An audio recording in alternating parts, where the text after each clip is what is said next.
देश में पिछले 24 घंटों में कोरोना वायरस के 1938 नए केस सामने आए हैं और 67 लोगों की मौत हुई है।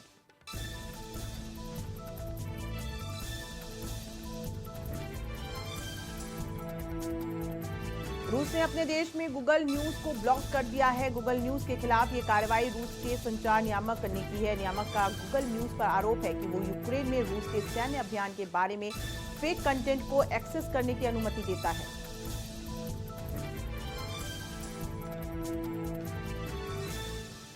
पश्चिम बंगाल के बीरभूम में हुई हिंसा में 8 लोगों की मौत हो गई। इसको लेकर अब प्रधानमंत्री नरेंद्र मोदी ने भी बयान दिया है। उन्होंने मारे गए लोगों के प्रति दुख व्यक्त करते हुए पीड़ित परिवार के लोगों के लिए संवेदना जताई है। इतना ही नहीं, पीएम मोदी ने कहा कि मैं उम्मीद करता हूं कि ऐसे जघन्य पाप करने वाले लोगों को राज्य सरकार जरूर सजा दिलाएगी।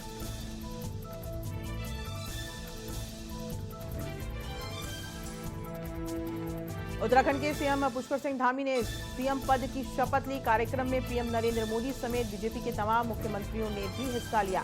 पुष्कर सिंह धामी शपथ समारोह के बाद हरिद्वार के लिए रवाना हुए। वहां पर उन्होंने मां गंगा की आराधना की। इसके अलावा उन्होंने गंगा आरती में भी हिस्सा लिया।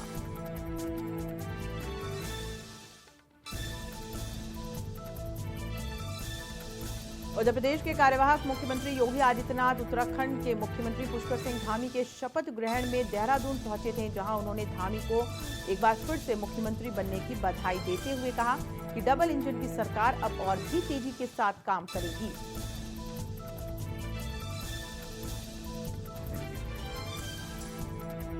बीजेपी के वरिष्ठ नेता मनोज तिवारी सीएम धामी को बधाई देने देहरादून पहुंचे, जहां उन्होंने सीएम पुष्कर सिंह धामी को मुख्यमंत्री बनने की बधाई देते हुए कहा कि प्रधानमंत्री नरेंद्र मोदी के सपनों का उत्तराखंड बनाने के लिए पुष्कर सिंह धामी नए आयाम स्थापित करेंगे। दिल्ली के पूर्व प्रदेश अध्यक्ष मनोज तिवारी ने धामी को गीत के माध्यम से बधाई दी।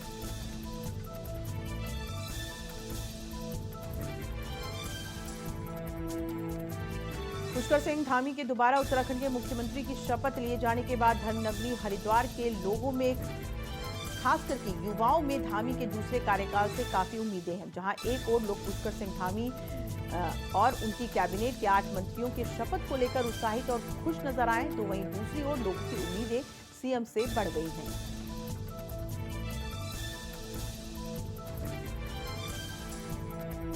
धामी मंत्रिमंडल की आज पहली बैठक होगी। यूनिफॉर्म सिविल कोड को लेकर चर्चा हो सकती है। अधिकारियों के साथ सीएम धामी बैठक करेंगे। शाम 4:30 बजे अधिकारियों के साथ बैठक करेंगे।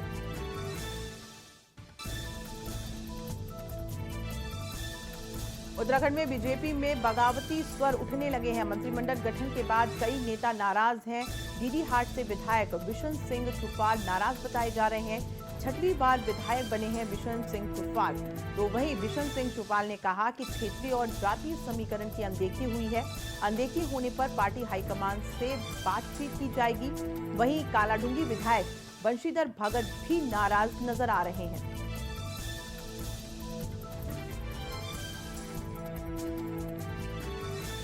पूर्व शिक्षा मंत्री अरविंद पांडे का बड़ा बयान सामने आया है। मंत्री नहीं बनाए जाने पर नाराजगी जताई है। उन्होंने कहा कि खुद की पैरवी नहीं करने का भुगतान करना पड़ रहा है। बड़े नेताओं की परिक्रमा नहीं करने का उठाना पड़ रहा है खामियाजा।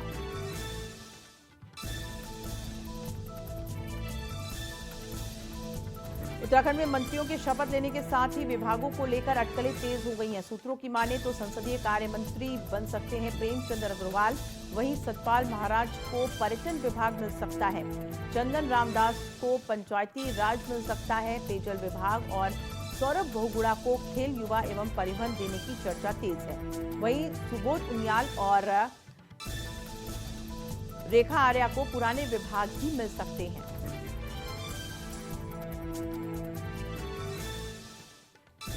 सूत्रों के हवाले से खबर है कि उत्तराखंड विधानसभा अध्यक्ष के लिए आज नामांकन हो सकता है। प्रदेश की पहली महिला स्पीकर बन सकती है रितु खंडूरी। विधानसभा अध्यक्ष पद के लिए पार्टी ने 2 विधायकों के नाम प्रस्तावित किए हैं। पार्टी ने रितु खंडूरी और खजान दास के नाम को विधानसभा अध्यक्ष के लिए भेजा।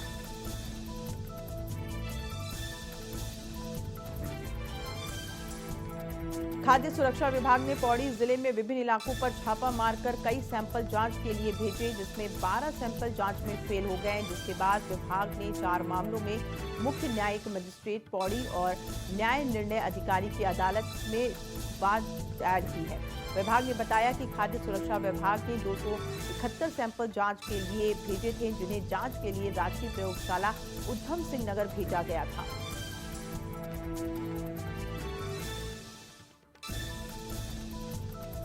पिथौरागढ़ में चीन नेपाल सीमा से सटे दूरस्थ गांव क्षेत्रों में संचार सुविधा पहुंचाने की कवायद तेज हो गई है। रिलायंस जियो कंपनी के जरिए संचार विहीन ऐसे सभी दूरस्थ गांव के क्षेत्रों का सर्वे किया जा रहा है और जल्द ही यहां पर लोगों को बेहतर संचार सुविधाएं मिलेंगी।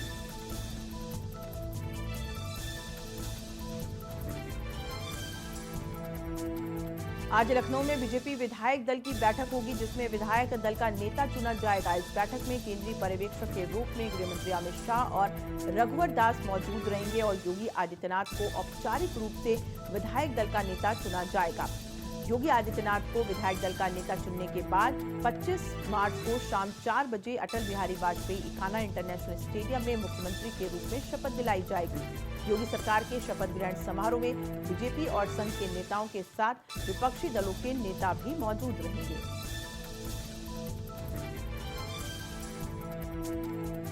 मुख्यमंत्री योगी आदित्यनाथ 25 मार्च को जब लगातार दूसरी बार प्रदेश के मुख्यमंत्री पद की शपथ लेंगे, उसके साक्षी प्रधानमंत्री नरेंद्र मोदी, गृहमंत्री अमित शाह, रक्षा मंत्री राजनाथ सिंह, बीजेपी अध्यक्ष जेपी नड्डा के साथ भाजपा शासित 12 राज्यों के मुख्यमंत्री और 5 उप मुख्यमंत्री भी रहेंगे।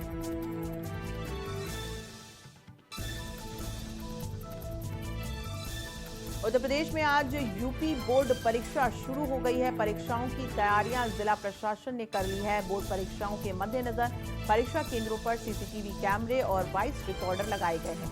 बोर्ड परीक्षा केंद्रों से 200 मीटर के दायरे में किसी भी व्यक्ति को जाने की अनुमति नहीं है।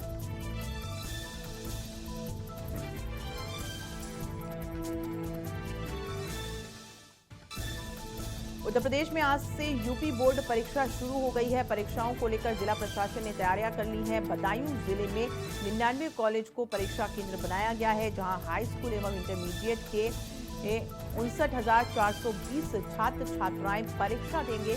परीक्षा कोविड-19 के दौर में हो रही है, ऐसे में सभी केंद्रों पर कोविड-19 की गाइडलाइन को फॉलो किया जा रहा है।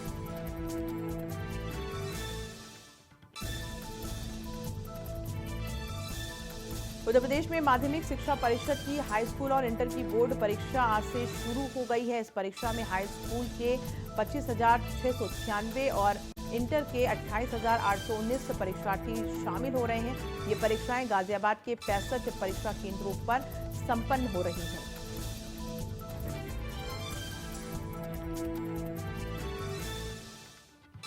बोकारो में सिटी थाना क्षेत्र के सेक्टर 2C बीती देर रात कुछ दबंग कार और बाइक में सवार होकर आए राजेंद्र सिंह नामक व्यवसायी के घर पहुंचे।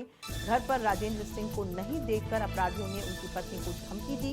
बताया जा रहा है कि अपराधी राजेंद्र सिंह से 10 लाख रुपए की रंगदारी मांगने आए थे।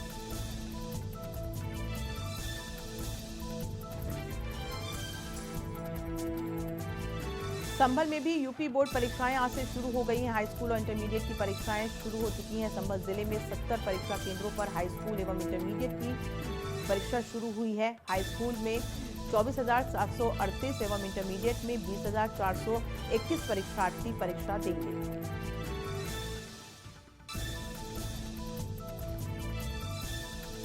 उन्नाव में कोतवाली क्षेत्र के पूर्वा के मोहल्ला दलीघड़ी में महिला ने पति पर 3 तलाक देने का आरोप लगाकर पुलिस को तहरीर सौंपी है, जिस पर पुलिस ने मुकदमा दर्ज कर कार्रवाई शुरू की है। महिला ने बताया कि उसके पति ने उसे 3 बार तलाक बोलकर तलाक दे दिया और फिर जान से मारने की धमकी देकर घर से निकाल दिया।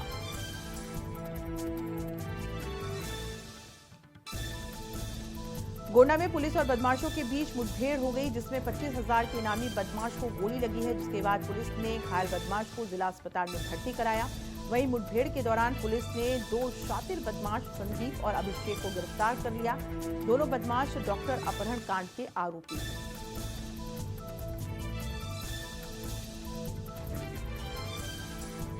संभल में एक युवक ने सीएम योगी आदित्यनाथ का एडिट फोटो और आपत्तिजनक कमेंट को फेसबुक पर पोस्ट किया था। इस मामले में अब पुलिस ने केस दर्ज कर आरोपी को गिरफ्तार कर लिया है।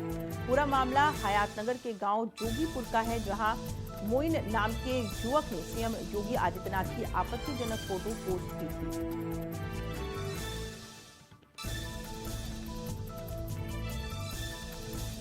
संभल के कस्बा धनारी में एक कार जलकर खाक हो गई। इसके बाद गैस सिलेंडर भी फट गया, जिसकी वजह से लोग और ज्यादा दहल गए और जिसके बाद अफरा तफरी मच गई। कार में आग लगने की वजह ये बताई जा रही है कि कार में अवैध रूप से गैस रिफिलिंग हो रही थी। जलती कार का वीडियो सोशल मीडिया पर वायरल हो रहा है।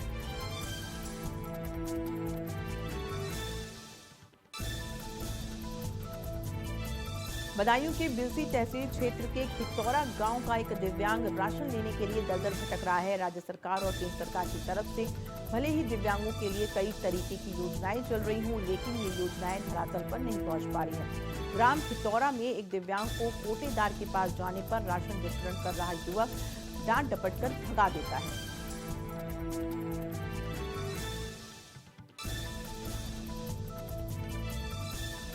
गाजियाबाद में बदमाशों के हौसले बेहद बुलंद है और लगातार बदमाश यहां आपराधिक वारदातें बेखौफ तरीके से अंजाम दे रहे हैं और लगातार हो रही लूट, चोरी, स्नैचिंग की वारदातों को अंजाम दे रहे हैं। बदमाश के सामने गाजियाबाद पुलिस बेबस नजर आ रही है।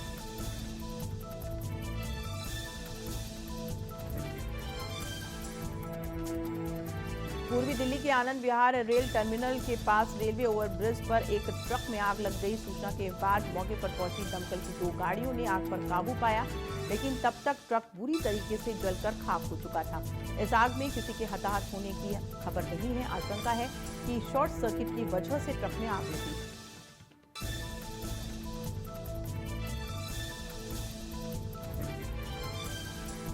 हाल ही में आई द कश्मीर फाइल्स बहुत चर्चा में है। बीजेपी ने भी इस फिल्म को काफी प्रमोट किया। इसी वजह से आज जमशेदपुर के P&M मॉल में बीजेपी ने पूरा हॉल बुक किया, जिसमें बीजेपी के कार्यकर्ताओं ने आज फिल्म देखी।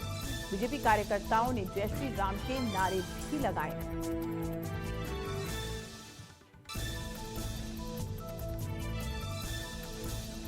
देवघर में आज से मैट्रिक और इंटर की परीक्षाएं शुरू हो रही हैं, जिसके लिए पूरी तैयारियां कर ली गई हैं। जिला शिक्षा पदाधिकारी के आदेश पर सभी सेंटर पर तैयारियों का जायजा भी ले लिया गया है। देवघर जिले में मैट्रिक के 15,750 छात्र छात्राएं शामिल हैं।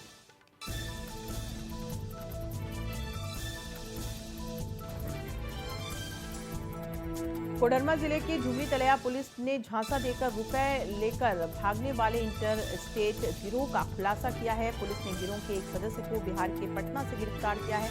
साथ ही इसके पास से नगद के 1,02,000 रुपए, एक बाइक, मोबाइल बरामद किया गया है। वहीं गिरफ्तार आरोपी की पहचान जितेंद्र कुमार उर्फ बुल्लू के रूप में हुई है।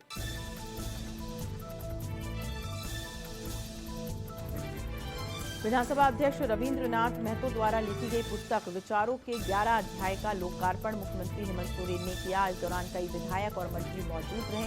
बता दें, इस किताब में झारखंड के अतीत को दर्शाया गया है। साथ ही पूर्व मुख्यमंत्री वर्तमान राज्यसभा सांसद शिबू सोरेन के आंदोलन का भी जिक्र इस पुस्तक में किया गया है।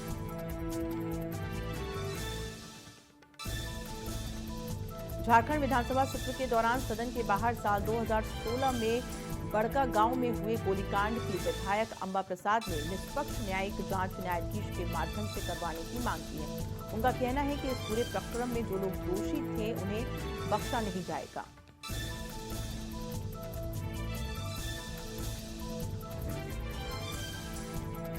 पेट्रोल, डीजल और एलपीजी के मूल्यों में हो रही बढ़ोतरी पर महिला कांग्रेस लगातार केंद्र सरकार के खिलाफ हमलावर हो रही है। प्रदेश महिला कांग्रेस प्रदेश कार्यालय से महंगाई के खिलाफ हल्ला बोल करते हुए अल्बर्ट एक्का चौक तक गए और वहां पर प्रदर्शन किया। महिला कांग्रेसियों ने सड़क पर ही गैस सिलेंडर रखकर प्रदर्शन किया।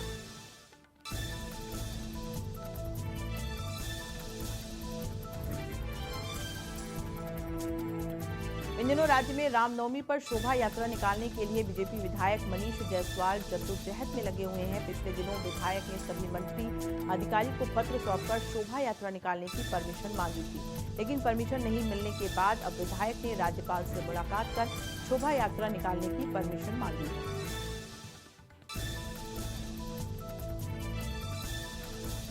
देश में हुए 5 राज्यों के विधानसभा चुनाव में कांग्रेस की करारी हार का असर झारखंड कांग्रेस में भी दिखने लगा है। प्रदेश कांग्रेस में कई गुट मुखर होकर प्रदेश नेतृत्व का विरोध कर रहे हैं और प्रदेश पार्टी से अलग कार्यक्रम करने की बात कह रहे हैं, जब से प्रदेश नेतृत्व में बदलाव हुए हैं।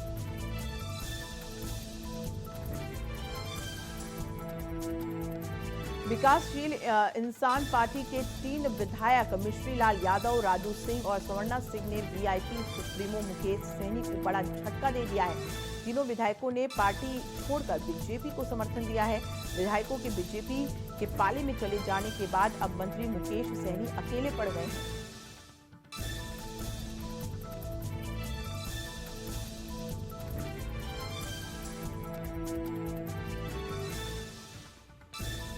समस्तीपुर में इन दिनों आपराधिक वारदात से लोग दहशत में हैं और पुलिस इन पर नकेल कसने का दावा कर रही है। इस बीच पुलिस को ठेंगा दिखाकर एक अपराधी पुलिस कस्टडी से फरार हो गया।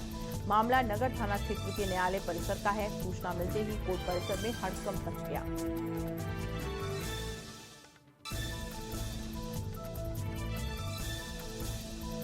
समस्तीपुर जिले के मगदही घाट में अचानक एक दुकान में भयानक आग ने तांडव मचाया। आग लगने से कई दुकान जलकर खाक हो गई। आग इतनी भयावह थी कि लोग कुछ भी समझ नहीं पाए और पूरे इलाके में अफरा तफरी का माहौल बना रहा। स्थानीय लोगों ने आग पर काबू पाने का प्रयास किया।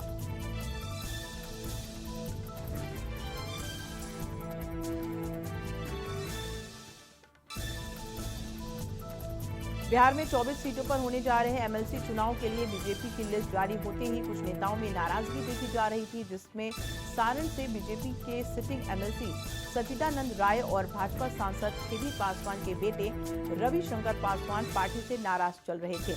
दोनों बीजेपी के खिलाफ लड़ने का ऐलान कर चुके थे। इस बीच बीजेपी ने कार्रवाई करते हुए पूर्व विधान पार्षद सचिदानंद राय और छेदी पासवान के बेटे रविशंकर पासवान को निष्कासित कर दिया है। बीजेपी ने दोनों को 6 वर्षों के लिए निष्कासित किया है। पार्टी विरोधी गतिविधि में शामिल होने के आरोप में दोनों को पार्टी से निष्कासित किया गया है।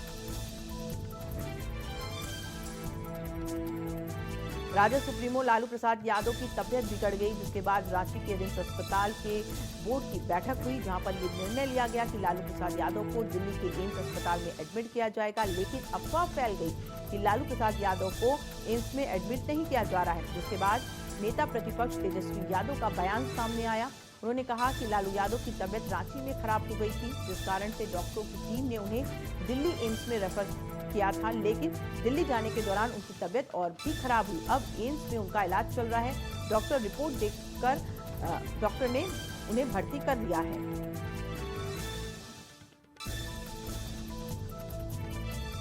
विधानसभा में आरजेडी विधायक मुकेश रोशन आंखों पर पट्टी बांधकर पहुंचे। आरजेडी विधायक ने अपने हाथ में तख्ती ली हुई थी, जिसमें उन्होंने लिखा था, शराबबंदी है तो मौत का तांडव क्यों। मुकेश रोशन ने अपनी आंखों पर पट्टी इसलिए बांध रखी थी क्योंकि वो बताना चाहते थे कि सरकार सब कुछ देखते हुए भी आंखों पर पट्टी बांधे हुए है। वहीं होली में जहरीली शराब पीकर मरने वालों को लेकर विधानसभा के बाहर आरजेडी विधायकों ने जमकर हंगामा किया।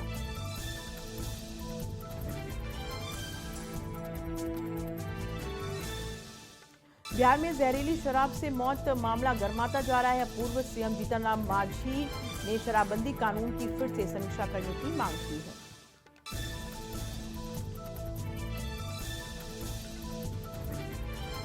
तेलंगाना में बिहारी मजदूरों की हुई मौत को लेकर मुख्यमंत्री नीतीश कुमार ने दुख व्यक्त किया है। सीएम ने कहा कि मामला बहुत दुखद है। सीएम ने यह भी कहा कि वहां की मौजूदा सरकार ने मृत व्यक्ति के परिजनों को 5-5 लाख रुपए देने की बात कही है और बिहार सरकार भी मृत व्यक्तियों के परिजनों को 2-2 लाख रुपए देने की घोषणा करती है।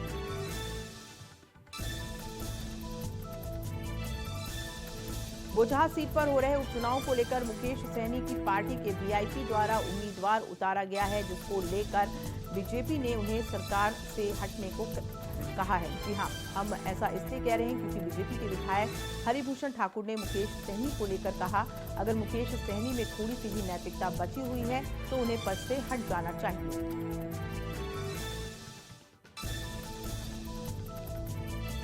एनडीए की चुनाव संचालन समिति की बैठक प्रदेश अध्यक्ष विनय सिंह की अध्यक्षता में संपन्न हुई, जिसमें एनडीए के घटक दलों के जिलाध्यक्ष के साथ संचालन समिति के सदस्य और बड़े नेतागण उपस्थित रहे। इस बैठक में सारण प्राधिकार निर्वाचन के प्रभारी राधा मोहन शर्मा ने इस बैठक को संबोधित किया।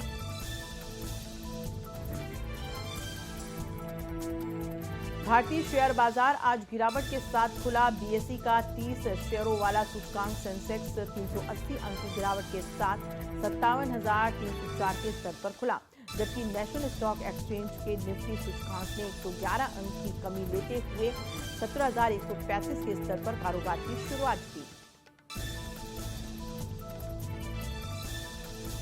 एमसीएक्स पर आज सोने की कीमत 0.20% बढ़कर 51,869 रुपए प्रति 10 ग्राम पर पहुंच गई है। वहीं चांदी के दाम में 0.10% की तेजी आई है। इसके बाद चांदी का भाव उछलकर 67,380 रुपए प्रति किलोग्राम पर पहुंच गया है।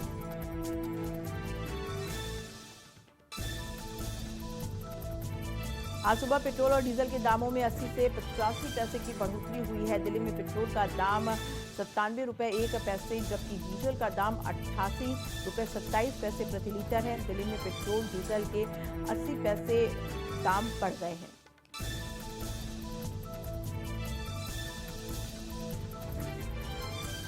वहीं मुंबई में पेट्रोल की कीमत 111 रुपए 67 पैसे और डीजल की कीमत 95 रुपए 85 पैसे प्रति लीटर हो गया है। पेट्रोल की कीमत 111 के पार।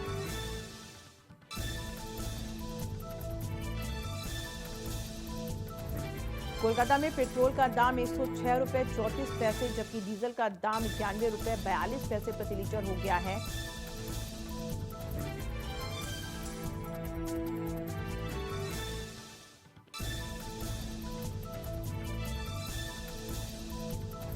वहीं चेन्नई में भी पेट्रोल 102 रुपए 91 पैसे प्रति लीटर तो डीजल 92 रुपए 95 पैसे प्रति लीटर हो गया है।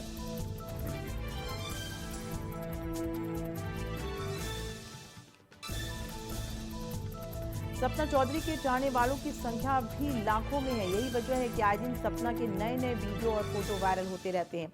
इस बीच एक्ट्रेस ने अपनी एक इंस्टा स्टोरी शेयर की है। इस स्टोरी में उन्होंने खुशी जाहिर करते हुए बताया है कि उनके एक वीडियो ने YouTube पर 10 मिलियन व्यूज पार कर लिए हैं।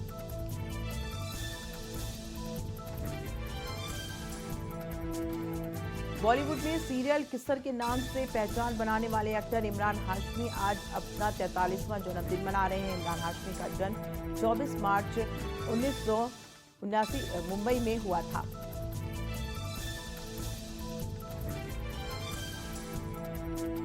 रवीना सोशल मीडिया पर काफी एक्टिव रहती हैं और आए दिन कुछ ना कुछ शेयर करती रहती है। इस बार रवीना ने अपनी दोस्त नीलम कोठारी और अनीता लोंबा के साथ वीडियो बनाया है, जिसमें तीनों 90 की दशक की तारीफ करती नजर आ रही हैं।